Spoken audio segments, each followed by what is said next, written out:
Yo, yo, yo, young truck driver. How the flock are you? Well, it's another Saturday night. I'm kind of depressed for all the wrong reasons. It's my luck in life, I guess you could call it that.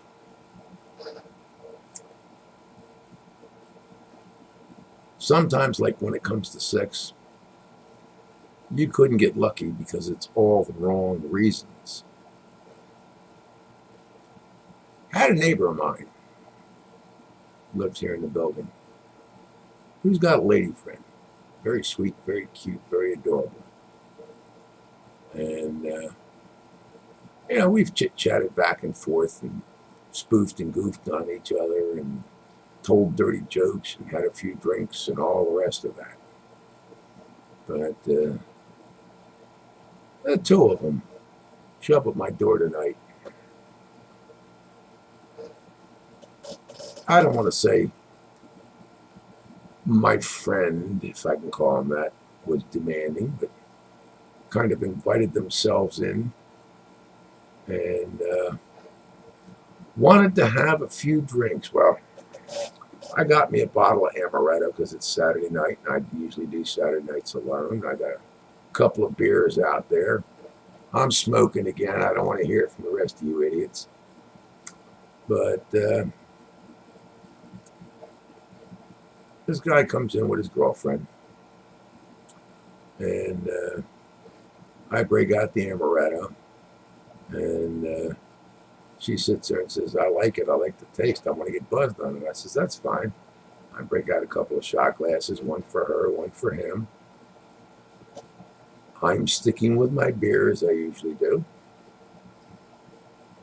And we're just talking about stuff.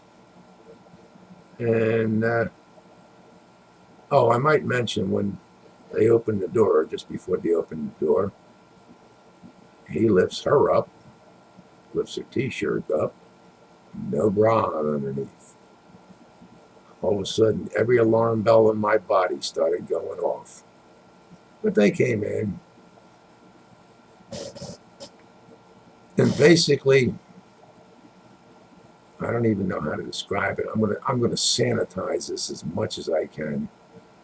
And we got to talking about sex and women and stuff, and she happened to sit there and say, I like you, And trust me, she is a sweet, adorable lady, probably 40 years younger than me. Has a nice little body, a very nice little backside, if you know what I mean. And my neighbor sits there and says, well, how would you like to do her? Immediately, every alarm bell again starts going off. Like, hello, I'm doing mea culpas. I'm making excuses. I'm sitting there saying all kinds of things like, she's cute, but I says, you were attached. Well, I'll share her with her. I'm not, first of all, I'm not into sharing, at least not that way. And all of a sudden, she drops her blue jeans and she's down to panties and soft top. And trust me, she's a very sweet-looking little girl. All the parts are in the right places and they're working fine. And we're having a few more drinks. And again, I'm trying to be as polite as I know how. I'm relating happenstances and circumstances of my past life back to even when I used to manage go-go dancers for a living. Basically, I'm not really wanting any part of this conversation or anything that's gone with it. And of course, all of a sudden she gets up, walks over, crawls in my lap, gives me a couple of kisses, which were not unappreciated, and looking in my eyes and, basically saying, I want you to do me. Excuse me. I don't care who you are. If I don't know you and you got a boyfriend sitting there, I'm not going to do you and have him watch, much less any other thing. I'm trying to acquiesce and not be rude, ignorant, or belligerent to try and make the point is like, it's a nice offer. I thank you. It's appreciated. But see, my body shut down on me a couple of years back. And even with the help of these little guys, those are those little blue pills, my body still doesn't work. Another lady friend of mine once told me, she says, Skip, it's a psychological thing. And trust me, she should know. She's the one that kind of broke my heart, and the relationship we had went up in smoke, and it was a relationship to start with that should have never been. But at the time when we got into it, she saved my life. But I learned one thing from that relationship, that you don't tread on somebody else's turf. You don't take their spoken fors, because it always comes back sooner or later and will bite you in the butt. And I know this. I've learned a lot in 68 years. I've had more women than most men can ever think about in their whole lives, and that number goes over 400 in my single times. And it's not like you're just picking somebody up in a bar, taking them home and banging their panties off and you never see them again. And even if I could perform, I darn sure wouldn't do it in front of company, if you know what I mean. Anyhow, the bottom line is, he's a controlling individual, and she's a submissive individual. And honestly, they're pretty neat people to talk to and hang around with, but when it comes down to things like this, I draw that line in the sand and says, no, from here I don't back up.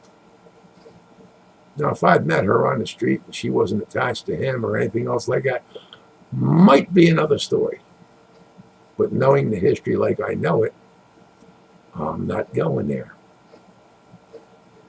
And when I finally kind of sat there and said, no, this is not going to happen, then he gets all upset with me, tells her to put her clothes back on. They walk out the door, bada bing, bada boom. I close the door, lock it, kick the air conditioning on, and sat there. The parting remark was something to the effect, well, you know, you screwed up this night, didn't you? No, I didn't screw it up. I didn't ask for this. I didn't want this. I didn't need this. To be honest with you, at my age, I was kind of embarrassed. And like I say, regarding the lady herself, she's a one sweet lady.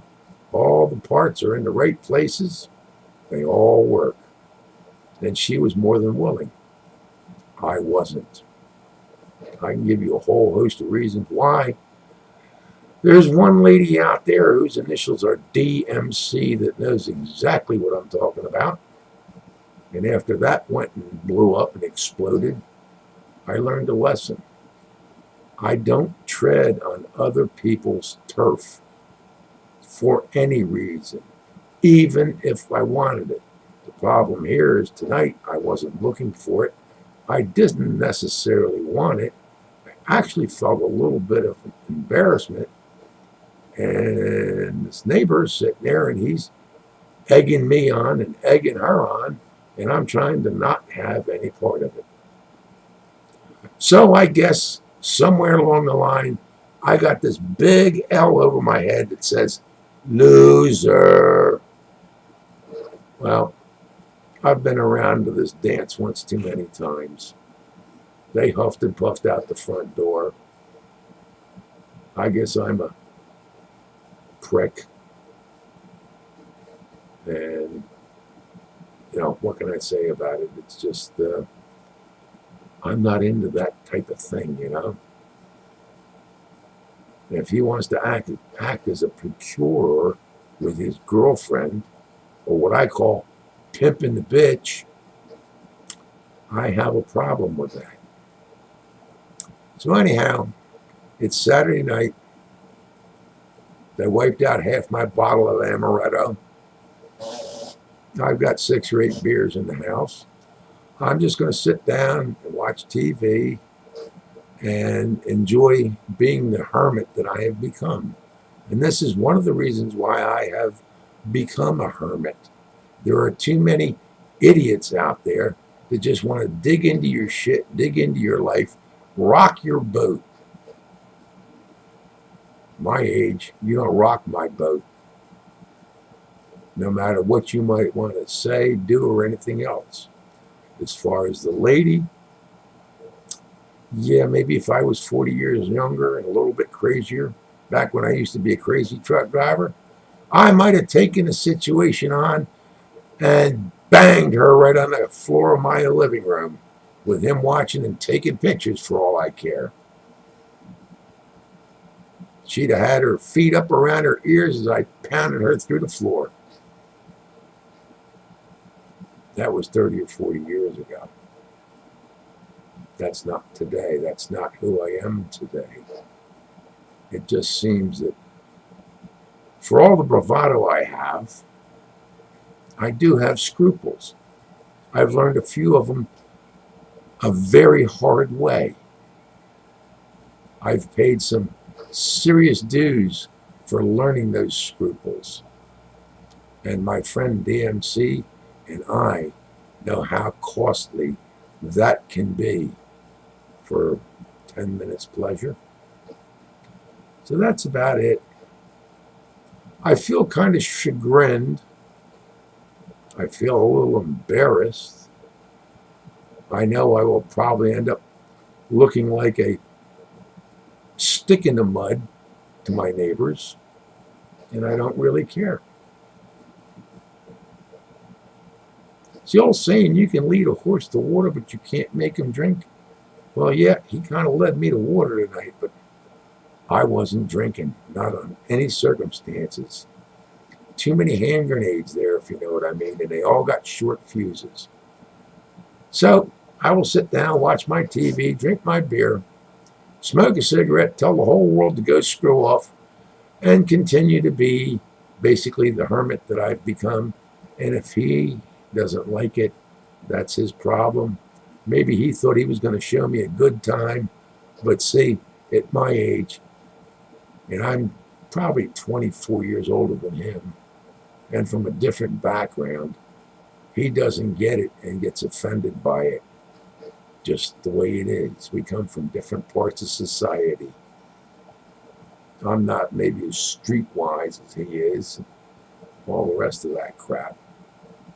I don't care to be that streetwise. And trust me, I've been down a few roads in 68 years that would make people's hair stand on end. So there it is. I'm tired. I'm not even pissed off. I'm probably more offended than I'm pissed off. And that's not to take anything away from that little lady. Because trust me, she was what I would call delectable. But I'm not going there under those circumstances, under those conditions. No way in hell on the worst day of my life. And if they happen to see this video, maybe they wouldn't understand it. But they'll know that I do have some scruples left in life. And someday we're all going to have to stand before God on Judgment Day and account for ourselves. Truck driver's opinion, you understand.